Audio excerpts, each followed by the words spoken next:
In this episode of the Locked On NBA Big Board podcast, I am going to ask you, is the hype real surrounding three prospects that many believe will be first-round picks in 2024? Baba Miller, Alexandre Sarr, and Kelel Ware have tremendous buzz right now as first-round picks. Some even believe they could be in the lottery. But I want to ask, is the hype real? Stay tuned.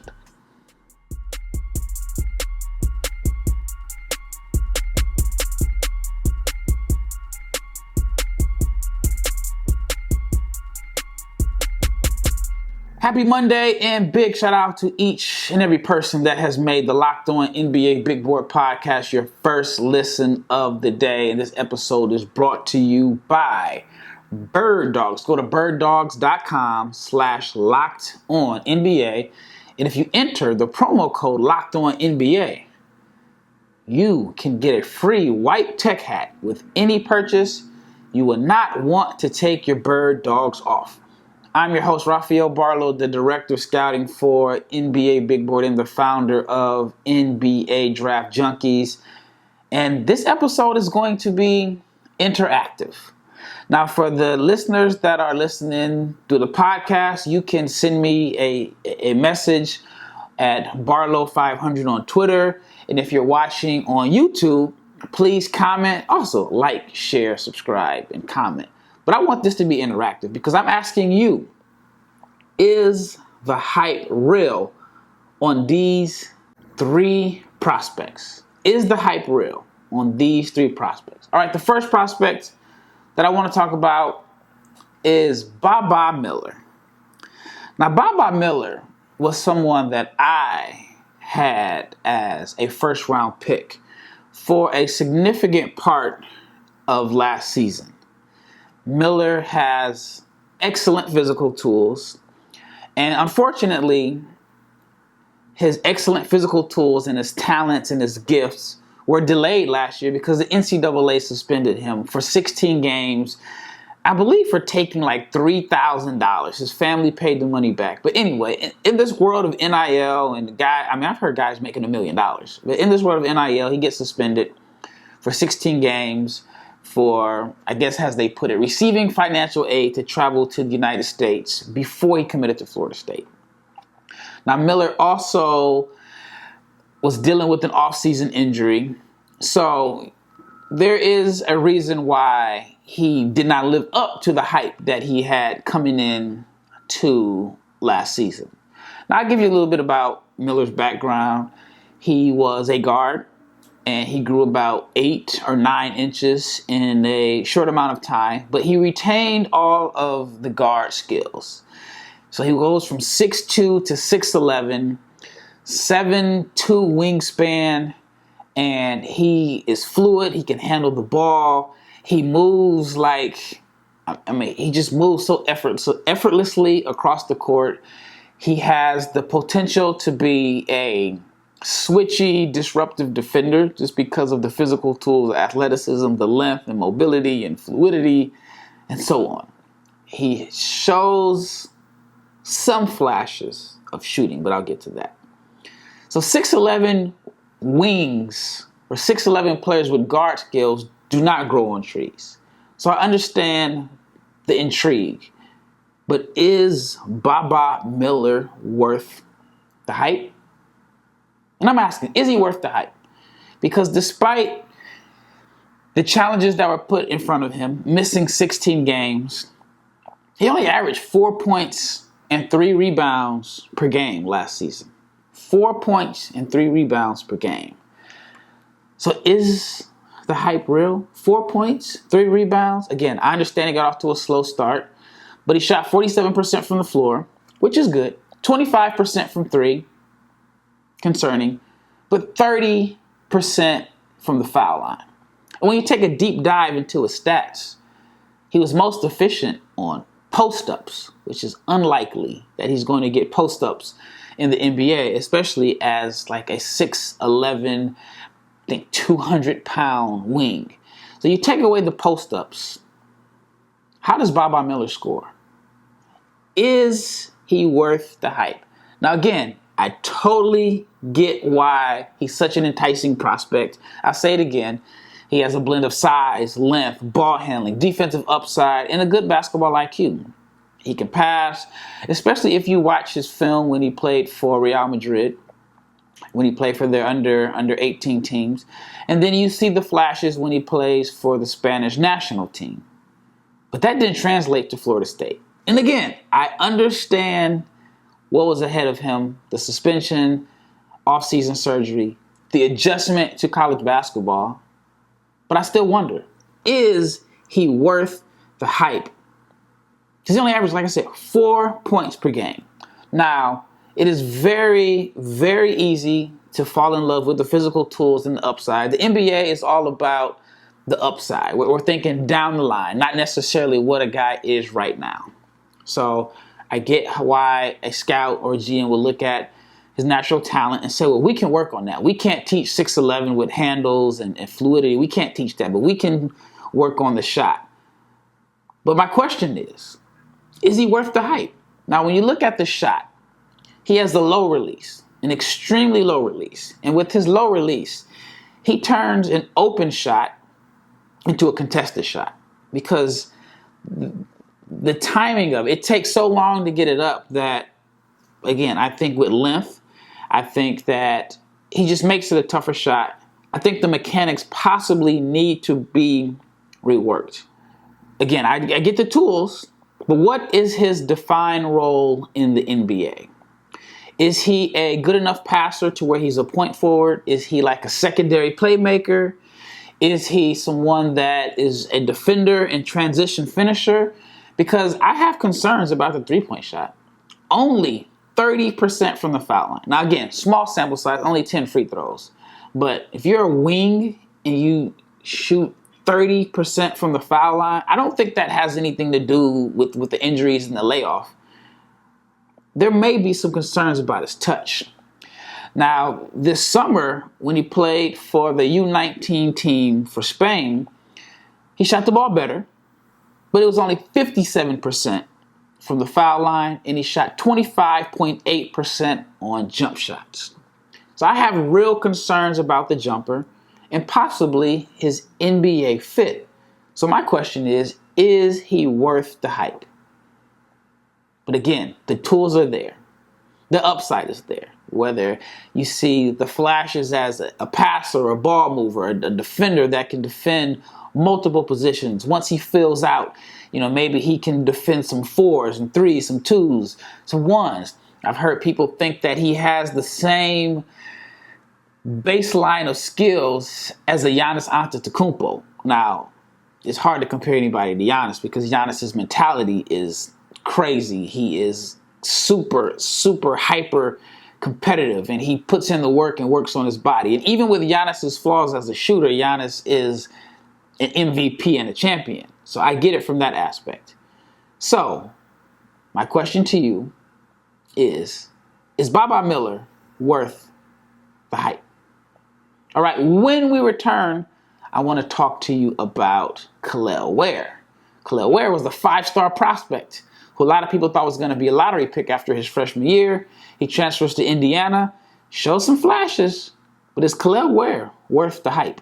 But before we get into Ware, I want to talk to you about Birddogs. Why? Because Birddogs are these stretch khaki shorts that are designed to fit slimmer in the thigh and the leg, but they also give you a truly sculpted look. Birddog shorts do the exact same thing as Lululemon, but they fit way better. They fit better than most shorts because they are made of, most shorts are made out of this restrictive cotton, but Birddog fixed the issue because they invented this cloud knit fabric that looks just like khaki, but it stretches so you can get a way slimmer fit and you don't have to sacrifice movement because we know it's all about being comfortable. And then Birddogs came up with this anti-sweat wicking fabric that keeps you cool and dry all day long and keeps the stink away. So go to birddogs.com/LockedOnNBA and you have to enter the promo code LockedOnNBA if you want to receive a white tech hat. So go to, again, birddogs.com/LockedOnNBA. Use that promo code. You can win a free white tech hat. You would not want to take your Birddogs off I promise you. In the next episode of the Locked On NBA Big Board podcast, it will be Worth the Hype, Part 2. I'm going to have 3 more players that I'm going to ask you, the listener, are they worth the hype? All right, the next player that I want to talk about is Kelel Ware. Kelel Ware is a mystery in a sense. He has the talent and the tools to be at the top half of the NBA draft.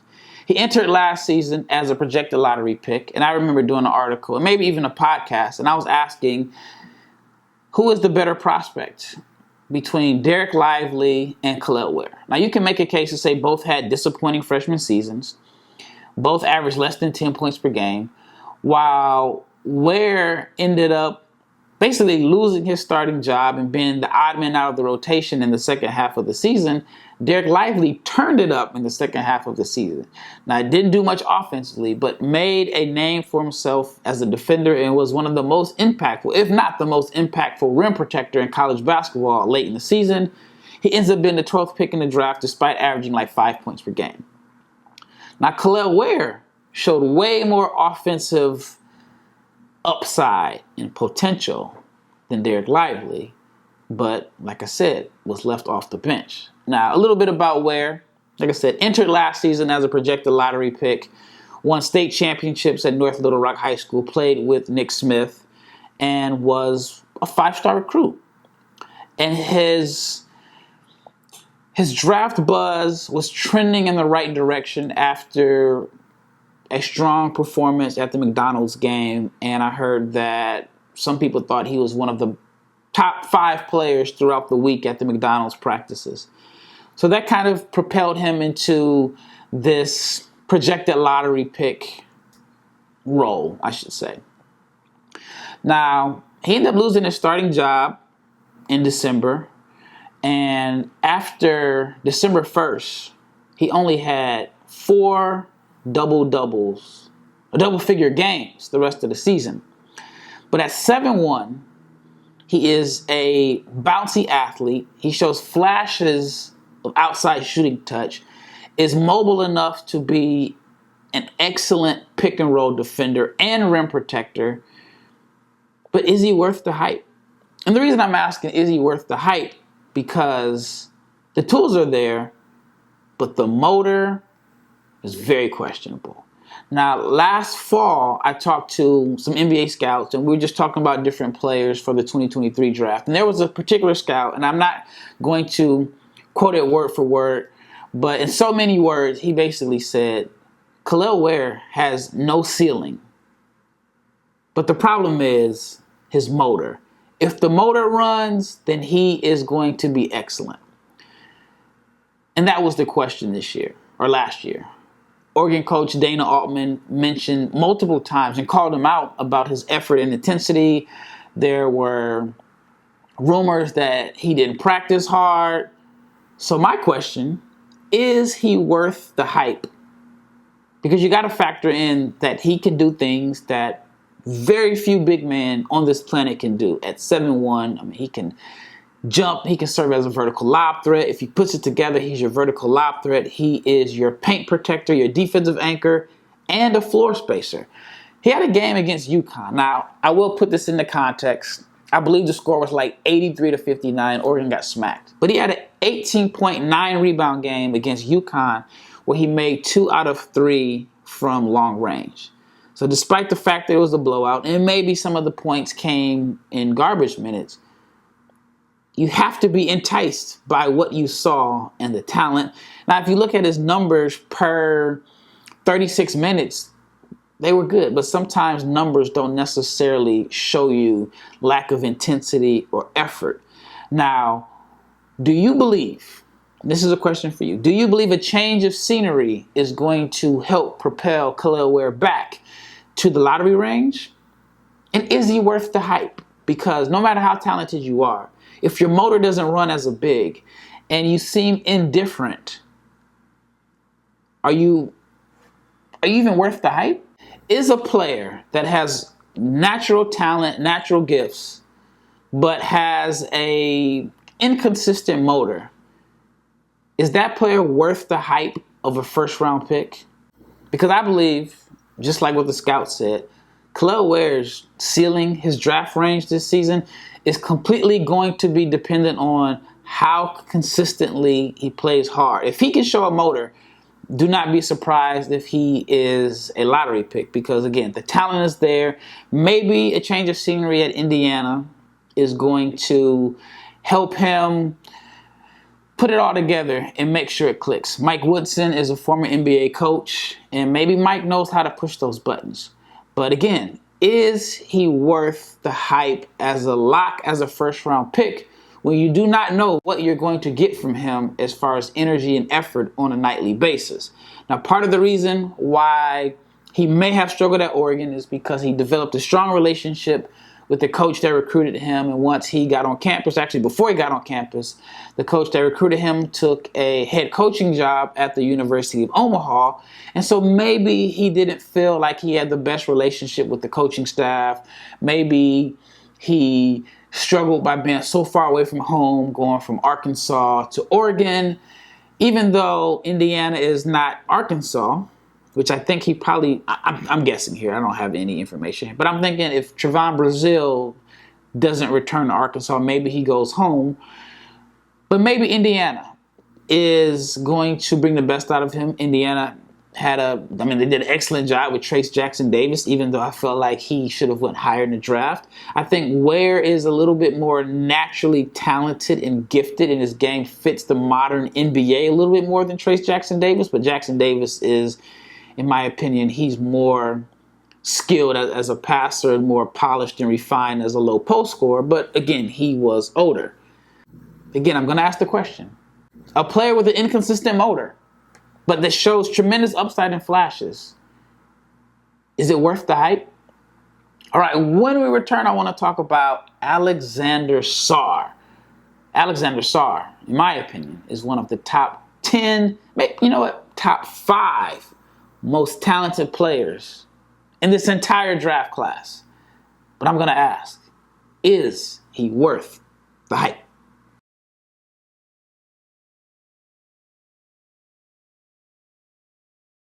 All right, last segment. And I left off talking about Alexandre Sarr, a French prospect that will be playing professionally in Australia this year. Sarr played in the Overtime Elite League the last 2 years, and he is a player that I've been monitoring and watching for the last couple of seasons. And Alex Sarr is one of the most talented big men that you'll ever find, you'll ever see.